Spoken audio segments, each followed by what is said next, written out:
Un ángel caído del cielo, Satanás. Satanás, es Satanás, es el demonio, es Satanás, Satanás, Satanás, el demonio, el demonio. Bien, ¿quién es Lucifer? El demonio. Es una pregunta fácil, lo sé. La única manera que sabemos que el nombre de Satanás es Lucifer es por lo que dice Isaías 14:12. ¿Cómo caíste del cielo, Lucifer? Ahora, quiero que se den cuenta de que nos da un nombre y su apodo. Oh, Lucifer, hijo de la mañana. Entonces, ¿cuál es el apodo de Lucifer? Hijo de la mañana, ¿no? En Revelaciones, capítulo 22, versículo 16, la versión del rey Jacobo dice esto. Yo, Jesús, he enviado mi ángel para daros testimonio de estas cosas en las iglesias. Es Jesús quien habla. Yo soy la raíz y el linaje de David. Es Jesús quien habla. Y la estrella resplandeciente en la mañana. ¿Ven eso? ¿Cómo se llama Jesús a sí mismo? La estrella de la mañana. Ese es su apodo. Entonces, tanto el rey Jacobo como la NBI, en Revelaciones 22:16, declaran que Jesucristo es la estrella de la mañana. ¿Qué dice la NBI de Lucifer cuando cae del cielo? ¿Cómo has caído del cielo, lucero de la mañana, hijo de la mañana? En lugar de Lucifer caer del cielo en Isaías 14:12, en la NBI es Jesús el que es arrojado del cielo. La Biblia nos dice que Lucifer fue arrojado del cielo por querer ser como el Altísimo Dios. La NBI, después de atacar la deidad de Cristo, después de atacar su preexistencia, después de atacar el hecho de que nació de una virgen, que no tuvo principio, que no tuvo fin, que era Dios en la carne, ahora le acusan de querer ser como Dios. Él es el Altísimo Dios. Según la NBI, Jesús cayó del cielo y no Lucifer. Las personas detrás de estas versiones son de Satanás. Satanás quiso la palabra en el jardín del Edén y no ignoramos sus maquinaciones. La palabra de Dios tiene mucho poder. La Biblia dice en Hebreos 4:12, porque la palabra de Dios es viva y eficaz y más penetrante que toda espada de dos filos, y penetra hasta partir el alma y el espíritu y las coyunturas y los tuétanos y discierne los pensamientos y las intenciones del corazón. El diablo sabe que si puede desarmarnos como cristianos, puede vencernos. La meta es y siempre ha sido desarmarnos de nuestras armas. Fíjense en la historia, cuando los hombres malos quieren conquistar un grupo de gente, ¿qué precede dicha conquista? Desarman la población de sus armas. El gobierno trata de convencernos. Queremos quitar tus armas para mejor protegerlos. Mira, si alguien quiere quitar tu arma, ellos no quieren protegerte, más bien se están asegurando de que cuando te busquen no puedas contraatacar. En 1929, la Unión Soviética estableció un control de armas. Entre 1929 y 1953 murieron 20 millones de disidentes políticos. En 1935, Alemania estableció un control de armas y empezó a desarmar a la población. Entre 1933 y 1945, 13 millones de judíos y otras razas fueron asesinadas. En 1935, China estableció un control de armas y empezó a desarmar a la población. Entre 1948 y 1952 murieron 20 millones de disidentes políticos en China. En 1970, Uganda estableció un control de armas y empezó a desarmar a la población. Entre 1971 y 1979, fíjense, asesinaron 300,000 cristianos. En 1956, Camboya estableció un control de armas y empezó a desarmar a la población. Entre 1975 y 1976 murieron 1 millón de camboyanos. Tienes que entender esto. El enemigo intenta constantemente quitar tu arma, no para defenderte, sino para que no puedas defenderte. Dictadores malévolos siempre han desarmado a la población para hacerla indefensa y para convertirla en esclavos. Los gobiernos saben que si pueden desarmar a la gente, ellos estarán indefensos contra su tiranía. ¿Está en peligro la palabra de Dios hoy en día?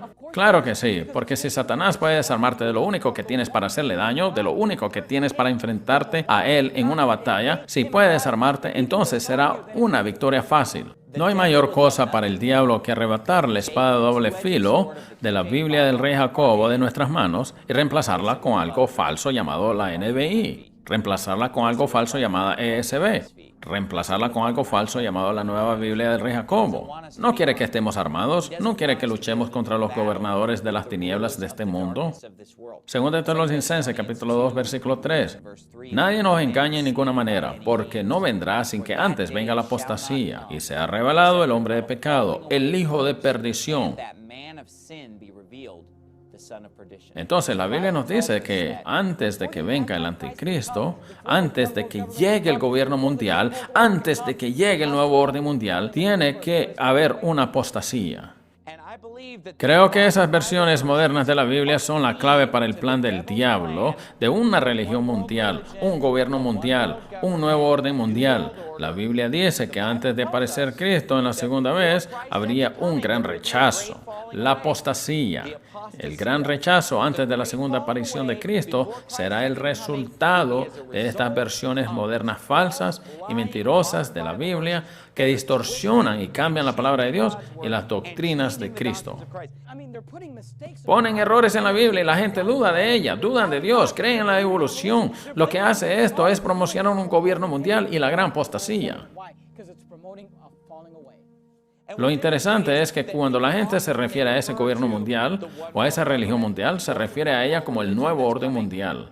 ¿Quién ha oído esos términos antes? El nuevo orden mundial. Es una gran idea, un nuevo orden mundial. Marcharon y entraron a la casa bien armados. Es un nuevo orden mundial. Hay que dejarles participar en la creación del nuevo orden que nos gustaría ver a todos nosotros. ¿Cree que se podría crear un sistema global? Podría suceder y de hecho ya está sucediendo. La gente detrás de este acuerdo quiere un gobierno mundial y para ellos esto es un paso hacia adelante. Con el tiempo, controlar a todos nosotros. ¿Sabían que la NBI utiliza el término nuevo orden para la llegada de Cristo? En la Biblia del Rey Jacobo, Hebreos 9:10 dice, ya que consistía solo en comidas y bebidas y en diversos lavamientos y ordenanzas acerca de la carne, que les fueron impuestas hasta el tiempo de la restauración. Eso está hablando de algo que ya ocurrió en el pasado, ¿no? El tiempo de la restauración se refiere a la llegada de Jesucristo. Es una referencia a la primera aparición de Jesucristo. Ya no hacemos comidas, bebidas, diversos lavamientos y ordenanzas acerca de la carne. Ya no hacemos nada de eso. ¿Por qué? Porque el tiempo de la restauración vino. El Señor Jesucristo vino. Escuchen en la versión hispanoamericana. Observancias, todas ellas exteriores válidas únicamente hasta el momento en que se instaurara el nuevo orden de cosas. En el verso 11 lo hace ver como algo que todavía fuese a ocurrir en el futuro. Nos da a entender que el nuevo orden es la segunda venida de Cristo. La traducción de Buenas Noticias lo dice así: estas son reglas externas que solo se aplican hasta el momento en que Dios establezca el nuevo orden. La nueva traducción inglesa también lo llama nuevo orden. La Biblia inglesa común también lo llama nuevo orden. La Biblia más vendida en América hoy llama a la aparición de Cristo el nuevo orden. ¿Sabes? Aparecerá un anticristo y cuando llegue será el tiempo de un nuevo orden. Pero eso no es lo que dice Hebreos. Hay muchas cosas en estas versiones que alteran las profecías del fin de los tiempos para preparar a la gente a aceptar el anticristo, para preparar a la gente a involucrarse en este nuevo orden mundial, para preparar a la gente a engañarse con este gobierno mundial, con una religión mundial, un sistema mundial del anticristo y a recibir la marca de la bestia. Ustedes dirán, ¿estás siguiendo conspiraciones? ¿Crees en el nuevo orden mundial? ¿Cree que es locura pensar que hay banqueros que estén intentando traer un nuevo gobierno mundial? No sé si alguna vez han leído el libro de Apocalipsis, pero la Biblia nos cuenta que el anticristo va a traer un gobierno mundial. La Biblia nos dice que el anticristo nos va a traer una religión mundial. No creo que sea poco probable que la gente diga, los banqueros están trayendo un nuevo orden mundial y a un gobierno mundial. Las teorías conspirativas pueden decir, solo son los banqueros, pero sabemos en la Biblia que el anticristo mismo lo realiza. Es lo que la Biblia dice. Desde el jardín del Edén hay un ataque en la palabra de Dios. Incluso antes de que se escribiese la Biblia había un ataque en la palabra de Dios.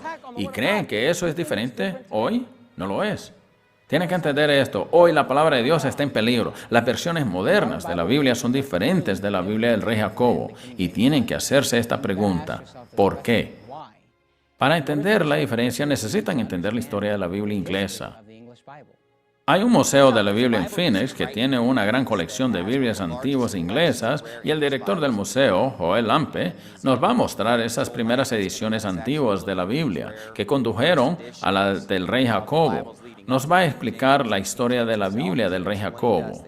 Nos va a llevar del Nuevo Testamento griego de Erasmus, el original Textos Receptos, y nos contará la historia de todas estas Biblias inglesas hasta la versión del rey Jacobo. Vamos a empezar con Erasmus. Lo que ve aquí, pastor, es un resumen, la historia de la Biblia del rey Jacobo. La Biblia del rey Jacobo se imprimió en 1611. Y hay una idea equivocada de que era el primer libro inglés, pero no lo era. Hay numerosos ejemplares en inglés antes del año 1611, y aquí vamos a empezar con el griego original, como ha dicho, el Textos Receptos, escrito por Erasmus de Rotterdam. Esto cambió todo de lo que conocemos en la historia de la Iglesia, al igual que en la historia secular. Se llama el Nuevo Testamento Greco-Latino de Erasmus de Rotterdam de 1516. Vamos a llamar a Erasmus lo que es el hombre más inteligente sin deidad. Jesús, por supuesto, fue el hombre más inteligente. Salomón también lo fue. Pero incluso hoy se considera a Erasmus como el más inteligente, ya sea en ciencias, teología o filosofía. Simplemente era muy inteligente. Y esto de aquí es el Textos Receptos original. Generalmente es considerado el libro impreso más importante, y este es el libro que lanza la reforma. Incluso como ateo tienes que admitir que es el libro impreso más importante. El Renacimiento surgió de esto. La verdad viene de este libro. Vemos cómo de necesario es este libro y que también causó una enormidad de problemas. ¿Y qué quiero decir con eso? Bueno, el dinero dejó fluir a Roma. Hay un edificio bajo construcción y un diseñador de interiores muy famoso contratado para su decoración. Por supuesto, hablo del Vaticano, de Miguel Ángel, de la Capilla Sixtina. Ese dinero dejó fluir y la iglesia empezó a amenazar a la gente diciendo: no puedes enseñar esto no es considerado preciso. A pesar de que Erasmus dijese: tenemos un pequeño problema aquí. Dice, metanoia, no pagar una multa. Así que vamos a tener que abordar este tema teológico. Pero el movimiento protestante nació de este libro. ¿Y qué significa realmente el movimiento protestante? Protestar. En esta edición que me muestra, Erasmus puso el griego original junto a la iglesia latina y hace muy fácil ver la contradicción entre las dos. Por eso cambió todo, porque demostró que lo estábamos haciendo mal y mostró cómo lo debíamos hacer. Pero no lo tradujo para mostrar cómo deberíamos de ser hasta más tarde. Eso no sería hasta 1519. Entonces, son dos cosas contradictorias en todos los sentidos, y todo lo que hace es mostrar lo evidente. La versión corrompida en latín de la iglesia y luego el texto Receptos griego original lo puso uno al lado del otro y básicamente permitió que el lector juzgue. Esto fue el tiro que eficazmente mató a la iglesia. Lo que ve aquí es la primera edición de la Biblia Coverdale, pero realmente lo que es la obra de William Tyndale. Como sabemos, Tyndale es el inventor del inglés que hablamos hoy. También es el inventor de la primera Biblia inglesa traducida de los idiomas originales. Tyndale, en Inglaterra, quería hacer lo mismo que Lutero hacía en Alemania. Se hizo clandestino y con la ayuda de la biblioteca de Lutero, libros como este, de aquí, y las últimas ediciones de Erasmus, Tyndale escribiría el primer Nuevo Testamento. Se convirtió en el libro más buscado en la historia de Inglaterra, y por eso el rey quiso quemarlo. Entonces, Inglaterra estaba bajo el control de la Iglesia Católica cuando Tyndale escribió su Nuevo Testamento en 1526. Y es un libro que básicamente es un ataque a lo establecido por la Iglesia Católica de Londres. Esto se convirtió en un gran éxito porque Tyndale, en los últimos años de su vida, pasó la mayor parte de su tiempo traduciendo del hebreo y del griego para publicar este libro. En el resto del Viejo Testamento, algunas partes no se pudieron traducir del hebreo original cuando salió a la luz. Bueno, no, porque arrestaron a Tyndale en 1534. Estuvo arrestado en casa durante 500 días y en la mañana del 6 de octubre de 1536 se lo llevaron y lo quemaron. Pero en ese periodo de reclusión, Miles Coverdale terminó lo que había empezado Tyndale. Lo que más me gusta de lo que tenemos en este cuarto es este texto de aquí. El 1537, lo que llamamos la Biblia Mateo. ¿Y qué es esto? Es el trabajo completo de esto. Ahora recuerde que cuando Tyndale murió, sus últimas palabras, como habla de forma tan elocuente aquí, fueron: Señor, abre los ojos del rey de Inglaterra. ¿Qué ocurrió con esa oración? Tyndale podría haber dicho millones de cosas, pero ¿por qué malgastar su último aliento diciendo, Señor, abre los ojos ante el rey de Inglaterra? Él sabía que no importaba lo loco que estuviera Enrique el VIII, que si conseguía que rompiera con la iglesia establecida en Roma, Inglaterra triunfaría y la protegerían. Una cosa es tener una relación personal con Jesús, pero otra cosa es tener una relación personal con Jesús y con alguien que quiere matarte cada mañana. Esa era su misión. Pero al final, el rey permitió que la Biblia se liberase basándose en una cosa: un divorcio. Estos dos textos, francamente, cambiaron Inglaterra. Puedes llegar a tener realmente una relación personal con Jesús a partir de estos dos libros. Estaba ese conciliador de la iglesia en lugar de ser Jesucristo el mediador, lo que se llama hoy en día el confesionario. Perdóname, Padre, porque he pecado. Han pasado 2 semanas desde mi última confesión. Así que esto derrota el confesionario. Ya no necesitabas a un hombre diciéndote los castigos por ese crimen que cometías contra Dios. Luego, lo que tenemos ahora se llama la Gran Biblia, o la Biblia que fue autorizada y permitida por Enrique el VIII, rey de Inglaterra. Ediciones posteriores de las obras de Erasmus fue hecha por Beza. Otra obra con la que estamos más familiarizados fue hecha por Stephanas. Stephanas es importante porque nos trae el griego que aparece en la Biblia de Ginebra o la Biblia que hicieron los reformistas Juan Calvino y William Whitman. Estos usaron este texto griego para traducir su Biblia inglesa, conocida hoy como la Biblia de Ginebra, y es famosa porque es el primer libro con versículos. Por eso, la Biblia de Ginebra nos resulta familiar porque sabemos de dónde vino Juan 3:16. Los capítulos ya existían. Oh, pero lo dividieron en versículos, ya entiendo. Después de Enrique VIII, su hijo tomó el trono. A él lo conocemos como Eduardo VI. Murió muy joven y estuvo solo en el trono durante 4 o 5 años. Pero en ese tiempo permitió que las escrituras se liberaran también. Pero él no tuvo esposa ni hijos. Y como no tuvo heredero, ¿quién toma el trono? Su hermana, conocida como María la Sanguinaria. No la llamamos así por el cóctel de Bloody Mary, la llamamos así porque fue responsable de unas 7,000 muertes de su población. Aquí está un buen ejemplo. Aquí hay una familia, pastor, en el reino de María la Sanguinaria. 5 padres, 5 madres, y se les quema en la hoguera. ¿Por qué razón? Por enseñar a sus hijos el Padre Nuestro en inglés. Vaya. Y por eso los quemó en la hoguera.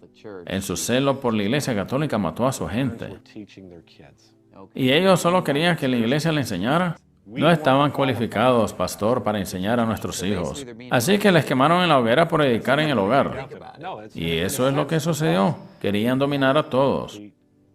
Vaya.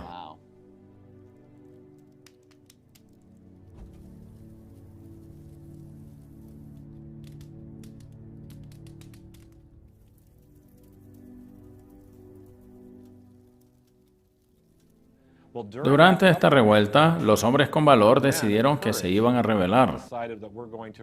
¿Y quiénes fueron? John Knox, John Fox y William Whittingham. Huyeron de Inglaterra y empezaron a trabajar en un nuevo texto. ¿Y cómo se llama ese texto hoy? La llamamos la Biblia de Ginebra. Dice aquí que alguien escribió Biblia de la familia.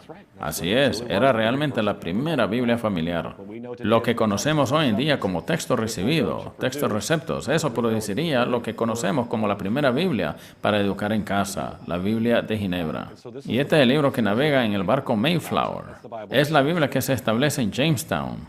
Tras el terror de María la Sanguinaria, su hermana, conocida como la Reina Isabel, y para ganarse el pueblo, trajo la Biblia del obispo, escrita por obispos, escrita por pastores. Pero se basan en el trabajo de la Biblia de Ginebra. Querían algo que fuese un poco más autoritario. Viene de personas expertos y de confianza, de los expertos griegos y hebreos. Pero nunca se resuelve con la gente. Fue un trabajo glorioso. De alguna manera no fue aceptado. Quizás Dios sabía que algo mejor iba a pasar. Y como no tuvo esposo ni hijos, entonces ¿quién tomaría el trono? Su primo de Escocia, conocido como el rey Jacobo. Y esa gran Biblia que está cerca de usted es la primera edición de la Biblia del Rey Jacobo. Y un año más tarde, permitió a la gente comprar una en una librería. En tus manos está el primer Nuevo Testamento del Rey Jacobo.